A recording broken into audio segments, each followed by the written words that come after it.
अस्सलाम वालेकुम वरहमतुल्लाहि वबरकातुह।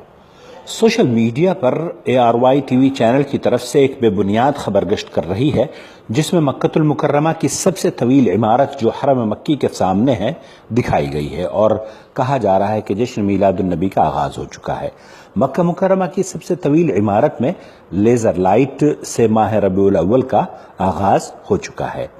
इस झूठी खबर से ये तासुर दिया जा रहा है जैसे कि सऊदी अरब में अब ईद मिलादुन नबी की तकारीब के सिलसिले का शुरू हो चुका है और फेसबुक पर कमेंट्स करने वालों ने तो यहाँ तक लिख दिया है कि अब इससे बड़ा सबूत और क्या चाहिए ईद मिलादुन नबी के सही होने पर। हजरात, मीलाद की हकीकत सिर्फ इतनी है कि यहाँ के मुफ्ती आज़म समाहत शेख अब्दुल अजीज़ आल शेख हफिज़हुल्लाह और अइम्मा हरमैन सब के सब इस बिदत से लोगों को हर साल रोकते हैं और हर साल ही खुतबात और तकारीर मंजर आम पर आती हैं, लेकिन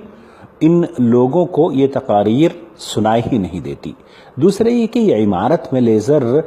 की जो लाइट दिखाई जा रही है, ये तस्वीर ईद उल अज़हा के मौके पर बनाई गई थी, आप YouTube पर देख सकते हैं, और हमारे दोस्तों ने इसे रबीउल अव्वल पर चश्मा कर दिया है, जो मकर फरेब और धोखे की इंतहा है। लिहाजा उम्मत मुस्लिमा अपने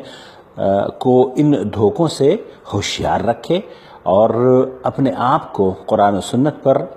पैरवी करने के लिए तैयार रखे, क्योंकि इन्हीं में हमारी फलाह और निजात है। वस्सलाम अलैकुम वरहमतुल्लाहि वबरकातुह।